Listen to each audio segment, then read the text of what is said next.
Imagine you are the last woman alive. Not the last woman in your city, not the last woman in your country, the last woman on earth, in all its breadth and silence. The only other human being is the man standing beside you. The world behind you is mud and grey water and the bones of everything that was. The world ahead is a question with no answer yet. You are standing at the threshold of an oracle, and the oracle has just told you to throw the bones of your mother behind you. You do not understand. You cannot understand. Your mother is dead, drowned, as everyone is drowned, as the world was drowned. To scatter her bones across the stones of this mountain would not be a divine instruction. It would be a desecration. You weep. You refuse. You are two people at the end of the world, and the gods are speaking in riddles, and you cannot see the answer. And then your husband turns to you and speaks. The mother, he says, is the earth. She has always been the mother, and her bones are the stones beneath our feet. This is the story of Deucalion and Pyrrha, the story of a Greek world unmade by water and remade from something older than water. It is a story that will feel, before its end, like something you have heard before. Pressed into clay, on the banks of a different river, in a different century, in a language these people never knew. Before there was a flood, there was an age of gold. The Greeks understood human history not as a climb toward progress, but as a descent from grace, a slow falling away from something pristine and radiant into something darker with each generation. The Golden Age had been a time without law because law was unnecessary. No one lied, no one stole, no one raised a hand against another. The earth gave fruit without being asked. The people who walked it were neighbors to the gods. Then came silver, then bronze. Each age a diminishment, each generation harder than the last, further from the divine perfection of that first radiant world. The Bronze Age was something else entirely. The men of bronze, Hesiod tells us, were made from ash trees, hard-grained, unyielding, dark-hearted. They cared nothing for the bread of Demeter. Their delight was battle. Their temples stood empty while their hands stayed red. Not impiety born of doubt or grief or human failing, impiety born of contempt. They had looked at the gods and decided the gods were not worth the trouble of honoring. Zeus watched this from Olympus, and what moved him was not simple anger. It was something closer to grief. He had helped make this world. He had shaped its rules, its seasons, its compact between the human and the divine. He had watched it grow from gold to silver to bronze and had endured each diminishment. But there is a point, even for a god, at which what you are watching no longer resembles what you made, when the distance between the world that was and the world that is becomes too great to hold. He descended, not in thunder, not in divine radiance, but in the body of a man, walking the roads of Arcadia as a mortal walks, watching and listening. The rumors from Earth had been troubling. He needed to see for himself. What he found was Deucalion.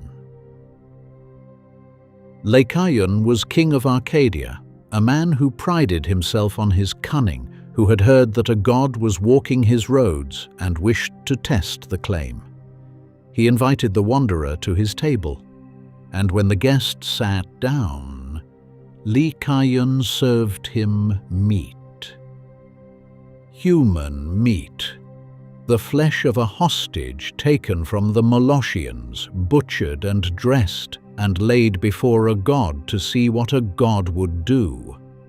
Zeus rose from the table. The palace shook. Deucalion fled into the night, and as he ran, he found the shape he had always carried inside him rising to the surface. The grey fur came first, then the jaw lengthening, the hands narrowing into something that could no longer hold a cup or a crown. He had served a god the flesh of a man, and the god had given him the only form that matched his nature. He howled at the sky above Arcadia and ran into the dark on 4 legs. Zeus returned to Olympus. He called the council of gods.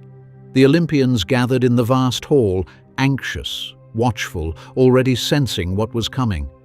Zeus presented his case: the impiety, the violence, the empty temples, the world that had, in its slow falling, become something that no longer deserved the name it carried. He spoke the word he had come to speak: destruction. The gods were quiet, not because they disagreed, because they understood what followed from it. If humanity perished, who would make the sacrifices? Who would press oil and wine and the fat of animals into the divine fire that sustained Olympian life? Immortality in the Greek understanding was not unconditional. It was sustained by devotion, and devotion required people. Zeus heard their concern. He had already thought past it.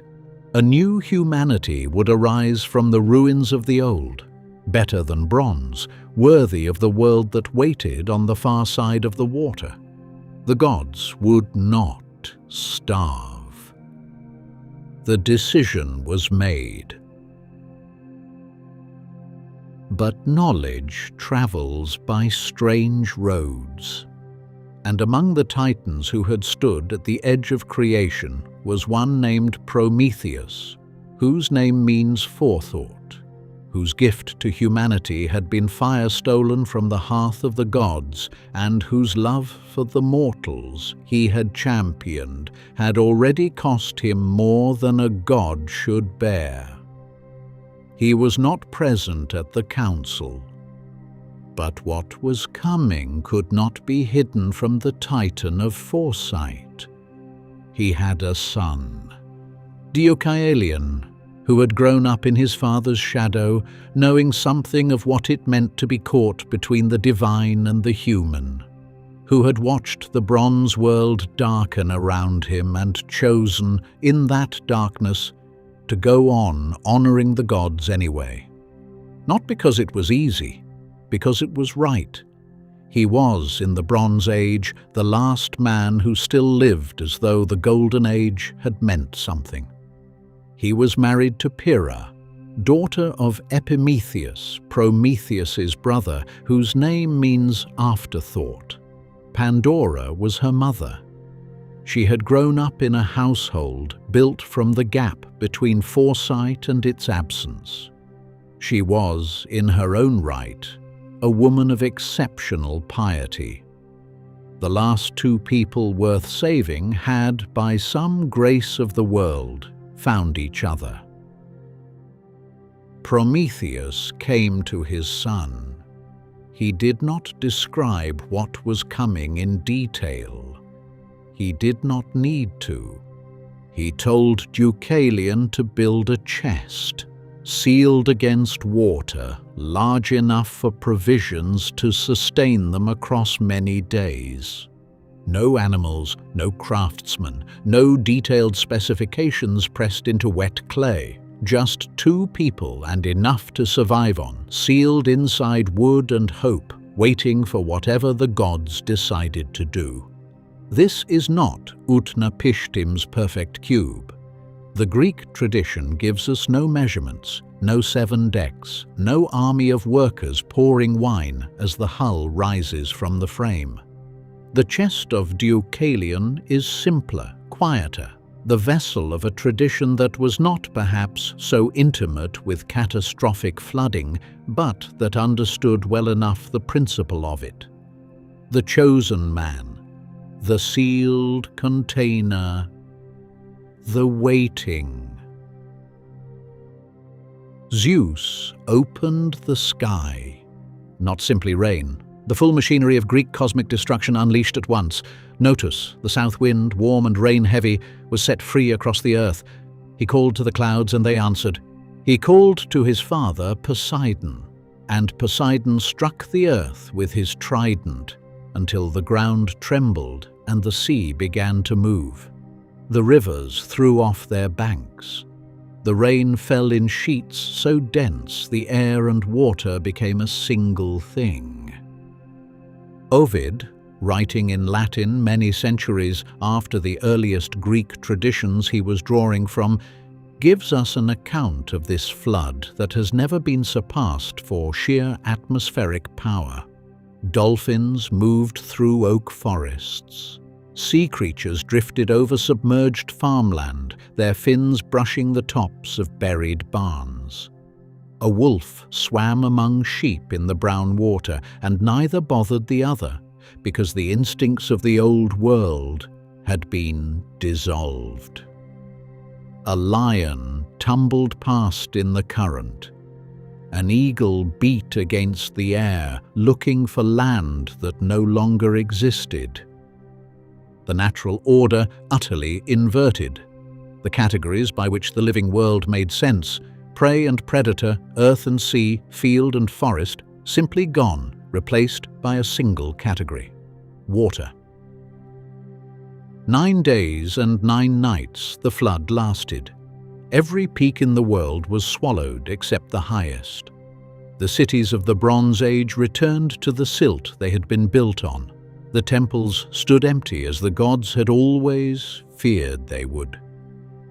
And somewhere in all that water, a sealed chest tumbled and turned in the dark, carrying the only thing left of humanity inside it.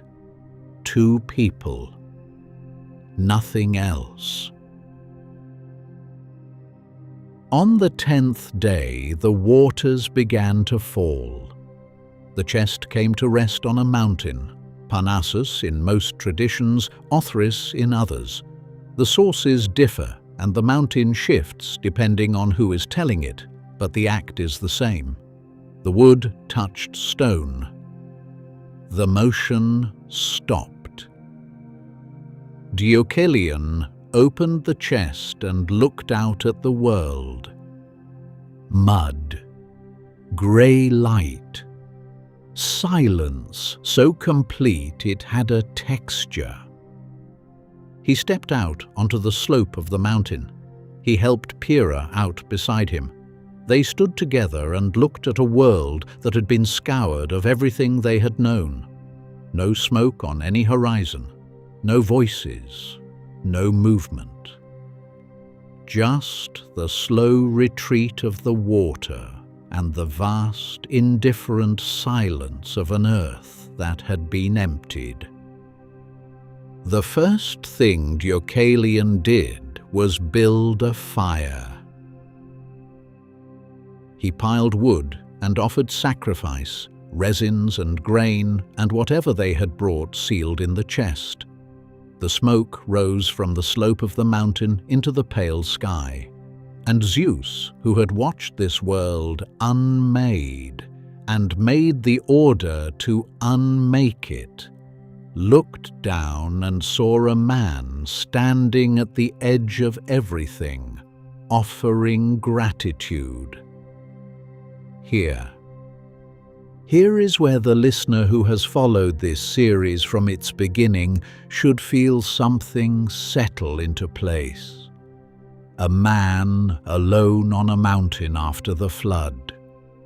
A sealed vessel grounded on rock. a sacrifice offered to the gods who sent the water. Separated from the reed house on the Euphrates by rugged geography and centuries of time, and yet what is happening on the slope of Parnassus follows a narrative blueprint that survived the rise and fall of empires. The chosen survivor, the vessel, the mountain, the sacrifice. 4 beats in sequence in a tradition shaped by a different people living a different understanding of the divine. How? Ask the question and hold it. Do not let it go too quickly. Deucalion and Pyrrha were alone, not in the peaceful way, not in the way of 2 people who have chosen quiet, in the way of 2 people who are all there is. The weight of that is not dramatic. It is simply vast, too large to be fully felt, too real to be escaped. They walked down from the mountain into the mud of a world that had no one else in it. They made their way to the shrine of Themis, goddess of divine law, of order, of the proper compact between gods and mortals, whose oracle sat on the slopes of Parnassus before the oracle of Apollo claimed that place. If any divine voice could tell them what came next, it was hers. They came in with their heads covered, as was proper at a shrine. They asked the only question they had: how do we restore the race of humanity? The oracle answered, leave the temple, cover your heads, loosen your garments, cast behind you the bones of your great mother. Pyrrha wept. She would not do it. She could not do it. Her mother was dead. Everyone was dead. And to scatter the bones of her mother across the stones of this mountain would be an impiety so complete it would undo the very piety that had preserved her. She turned her face from the shrine. She wept and refused. And Deucalion, son of the Titan of foresight, man of the age when even foresight looked like madness, stood very still in the silence and thought.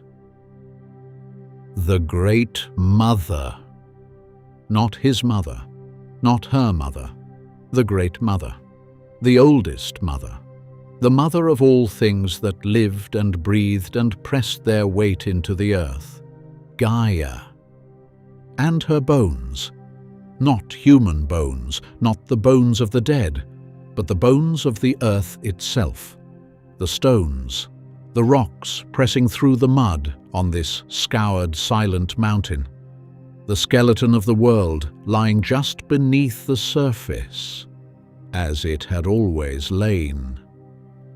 He told Pyrrha what he understood. She looked at him for a long moment.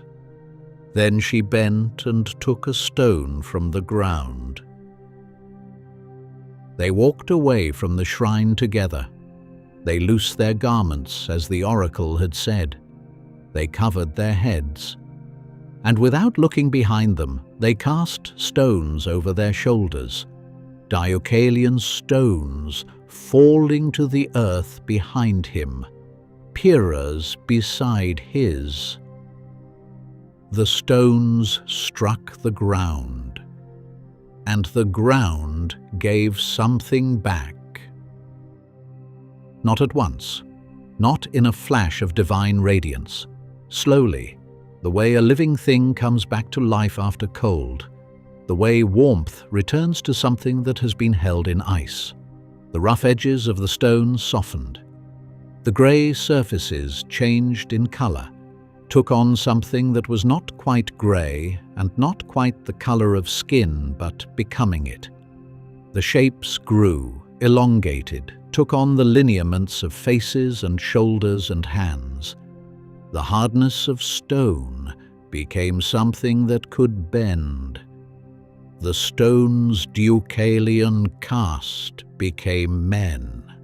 The stone's Pyrrha caste became women. A new race of people walking away from the bones of the earth, carrying in their bodies something of what had made them. A hardness, a capacity for labor, an endurance under weight that the Bronze Age, for all its violence, had never quite achieved. Ovid names it with exact simplicity. We are a hard race, and we carry proof of where we came from. Not divine breath, not divine clay, not the direct creation of a god's hands. The people of the New World were made from the bones of the world itself, thrown by the hands of the two people who had deserved, above all others, to survive. What does it mean that the Greeks told their flood story this way? The story of Deucalion answers part of it.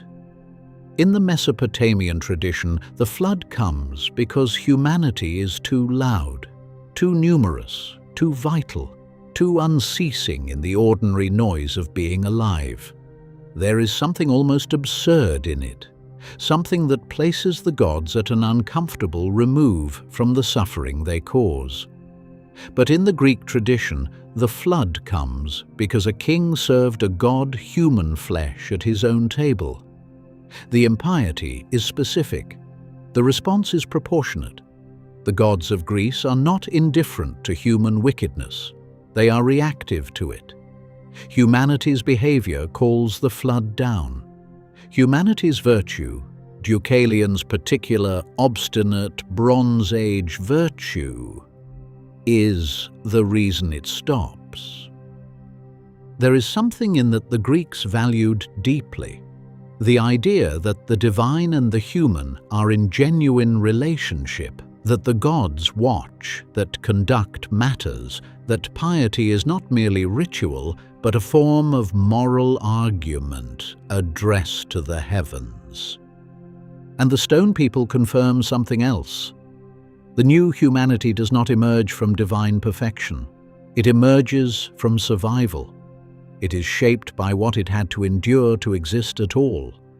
Harder than what came before, less luminous than the Golden Age, but capable of labor, of intelligence, of the particular interpretive brilliance that Deucalion showed when he solved the riddle that Pyrrha could not bring herself to answer alone. The Greeks understood themselves as a people forged by difficulty, by the long fall from gold through silver through bronze to here. Their flood story encodes that understanding at its most elemental level. And yet, the chosen survivor, the vessel, the mountain, the sacrifice. These four beats appear in a story pressed into clay on the Euphrates more than 1,000 years before Ovid set this version down in Latin.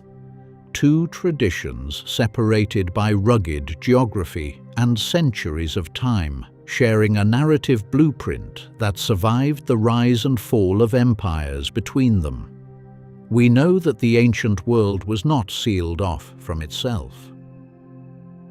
That traders and travelers and scribes carried stories across borders as readily as they carried goods, and that the mythologies of the Near East cast long shadows over the civilizations that rose beside and after them. The relationship between these two flood stories may not be one of pure coincidence. It may be something older and stranger than that. A story so essential it could not be stopped at any border, in any century, by any sea. The answer Deucalion and Pyrrha gave is one of mythology's most haunting.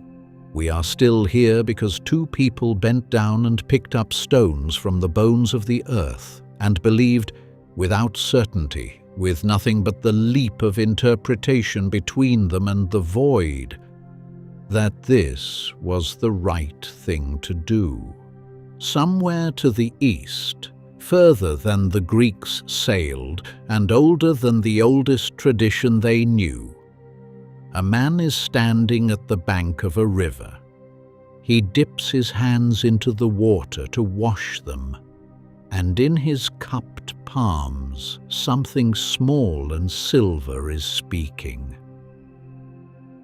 The flood that began on the Euphrates and came to rest on the slopes of Parnassus is not finished traveling. The pattern has appeared twice now. It will appear again, in a river on the far side of the world, in a fish's warning, in a vessel carried on a rising tide to a mountain peak that has a different name but the same meaning. The stone people are walking away from the mountain. The world ahead of them is unmade and waiting.